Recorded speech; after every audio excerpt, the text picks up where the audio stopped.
President Biden is facing an impeachment inquiry. Growing questions about his age, and his poll numbers right now are awful against former President Donald Trump, the leading candidate for the Republican nomination.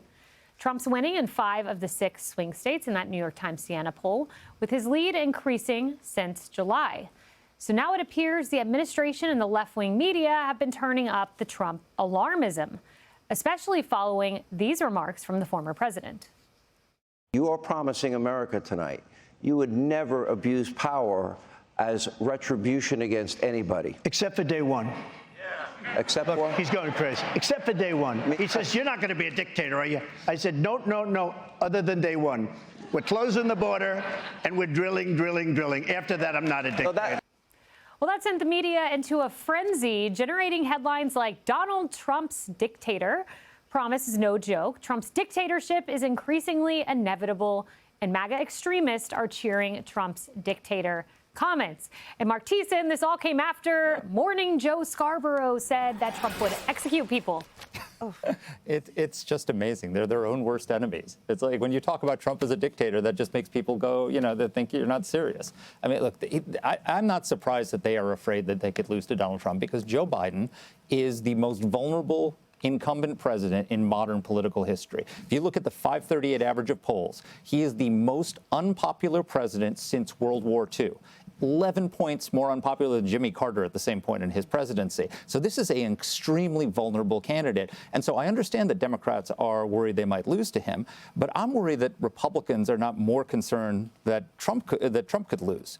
Because if you look at that Wall Street Journal poll, he beats him by 4 points, which is roughly the margin of error, against the most vulnerable Democrat in modern political history. That's not a big lead. Molly.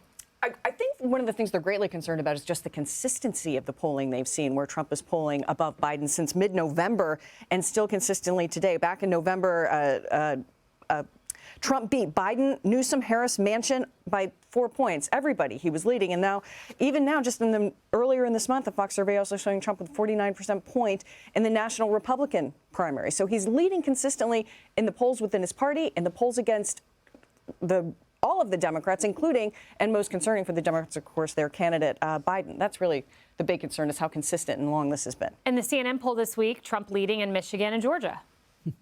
If I were to look at polls 11 months out with any election, whether my guy's winning or my guy's losing, and, as a Democrat, I can't put a lot of stock in that. 11 months out is certainly not a predictor historically of any presidential election, regardless of, who you want to win. But I like results. And what I like to see are exit polls. And I'm very happy with the exit polls I saw in October, especially in Ohio. What I'm very happy with are the midterm election exit polls. So I'm not worried yet. I know people think Democrats are hysterical, but I swear at the cocktail parties that we're having in my living room, that is just not true right now. Well, it's funny you say that, and you are right. 11 months out is one thing, but even polling these days, 11 days out, doesn't seem to accurately predict, let's say, the red wave.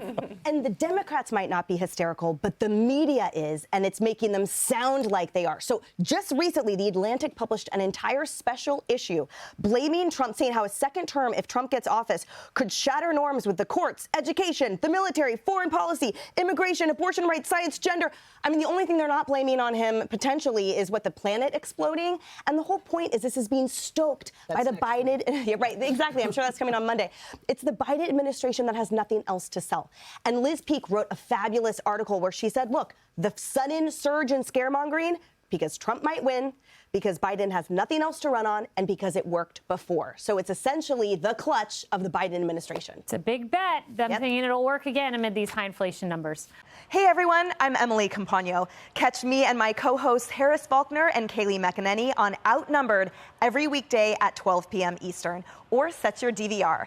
Also, don't forget to subscribe to the Fox News YouTube page for daily highlights.